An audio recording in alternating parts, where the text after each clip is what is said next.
অভিষেক শর্মা, এটা শুধু নাম নয়, এটা টি-20তে একটা ব্র্যান্ড হয়ে উঠেছে, একটা ব্র্যান্ড।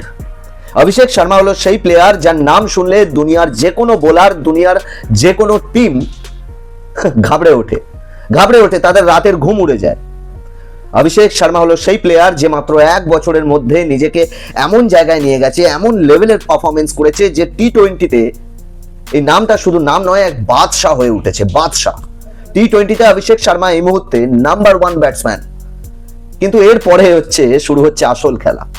আর আসল খেলাটা হলো এটা যে অভিষেক শর্মা টি-20 ওয়ার্ল্ড কাপে পা দেওয়ার সাথে সাথেই তার সমস্ত ফর্ম, তার সমস্ত পারফরমেন্স জানি না কোথায় ভ্যানিশ হয়ে গেছে, সম্পূর্ণ ভ্যানিশ। অভিষেক শর্মা এখনো পর্যন্ত টি-20 ওয়ার্ল্ড কাপে খাতাই খুলতে পারেনি। কিন্তু দুর্ভাগ্যবশত যে ম্যাচগুলোতে অভিষেক শর্মা খাতা খুলতে পারেনি, মানে খুবই আফসোসের বিষয় যে প্রত্যেকটা ছোট ছোট টিম, ইউএসএ, নেদারল্যান্ড, পাকিস্তানের বিরুদ্ধে অভিষেক শর্মা 3 বারই 0 রানে আউট হয়ে গেছে, 0 রানে। এটা তো ভারতের সৌভাগ্য যে ঈশান কিষান ভালো খেলে দিচ্ছে, কিন্তু একটা প্লেয়ারের উপরে ভরসা করা যায় না। মানে কেন জানি না, এটা হয়তো ভারতের দুর্ভাগ্য যে আমরা বরাবর দেখে এসেছি যে ভারতের দুজন ওপেনারের মধ্যে যে কোনো একজন ফ্লপ হবেই হবে, এটা বরাবর হয়ে এসেছে আর এখনো হচ্ছে। বিসিসিআই সঞ্জু স্যামসনকে সরিয়ে ঈশান কিষানকে দলে নিয়ে এলো। অবভিয়াসলি ঈশান কিষান ধামাকেদার পারফরমেন্স করছে, কিন্তু দেখো অপরদিকে যে অভিষেক শর্মার ওপরে গোটা ভারতবর্ষের ক্রিকেট ফ্যানেরা ভরসা করতো, সেই অভিষেক শর্মাই আনফর্চুনেটলি আউট অফ ফর্ম হয়ে গেছে। এটা কেন জানি না এরকমটা হয়, বাট হয়। ভারতীয় ওপেনাররা একজন ফর্মে থাকে আর একজন থাকে না। কিন্তু সমস্যাটা হলো যে অভিষেক শর্মা হলো এমন একজন ব্যাটসম্যান যে প্রথম 6টা ওভারে গেম সম্পূর্ণ নিজের দিকে করে নেয়। মানে অভিষেক শর্মা যদি প্রথম 6টা ওভার খেলে নেয়, তার মানে মিনিং এটা দাঁড়ায় যে ইন্ডিয়া ম্যাচ জিতছে, এই বিষয়ে কোনো সন্দেহ নেই।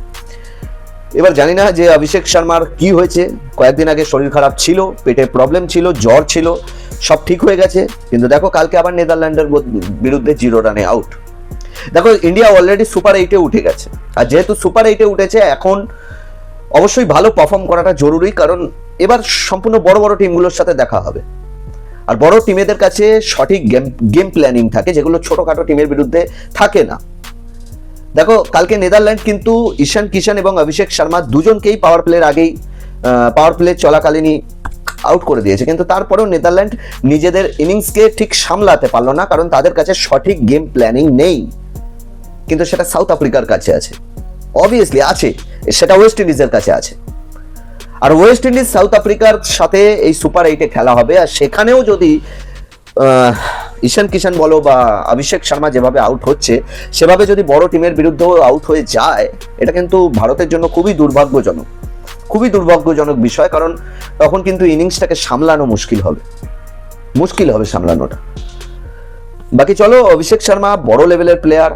হ্যাঁ, মাঝখানে না, পাকিস্তানের ফাস্ট বোলার মোহাম্মদ আমির একটা কথা বলে যে ওপেনলি মোহাম্মদ আমির বলে দেয় যে অভিষেক শর্মা কোনো ব্যাটসম্যানই নয়, অভিষেক শর্মা বেসিক্যালি একজন স্লগার ব্যাটসম্যান।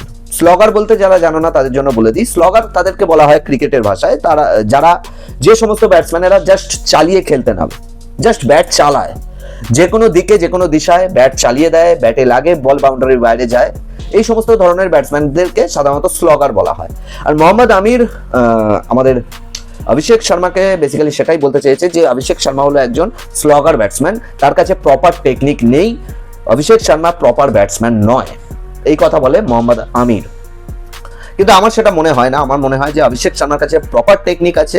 হ্যাঁ, হতে পারে অভিষেক শর্মা হয়তো ডিফেন্স করে খেলতে পারে না বা খেলতে চায় না, সেই বিষয়টা সম্পূর্ণ ব্যক্তিগত বিষয় তার। তবে আমার মনে হয় যেহেতু এটা ওয়ার্ল্ড কাপের মঞ্চ, প্রত্যেকটা টিমকে একটু সিরিয়াস নেওয়ার দরকার আছে, সেটা ছোট টিম হোক বা বড় টিম। তাই আমার মনে হয় অভিষেক শর্মার অবশ্যই উচিত কয়েকটা বল প্রথমে দেখে খেলা, প্রথম 2-5টা রান অন্তত কমসে কম খাতাটা খুলুক, তারপরে না হয় বড় হিট করবে। আর কি বলবো বলো, বাকি দেখা যাক কি হয়। সাউথ আফ্রিকার সাথে তবে চাপ থাকবে ভাই, সাউথ আফ্রিকার সাথে অবভিয়াসলি চাপ থাকবে, ভারতের মাথায় চাপ থাকবে, যেভাবে অভিষেক শর্মা পারফর্ম করছে। বাকি অভিষেক শর্মা যথেষ্ট বড় মাপের প্লেয়ার, দেখা যাক নেক্সট ম্যাচে কি করে। তবে অভিষেক শর্মার না, আমার কোথাও না কোথাও মনে হচ্ছে যে অভিষেক শর্মার যে কোথাও না কোথাও সে তার নিজের কনফিডেন্স লেভেলকে হারিয়ে ফেলেছে।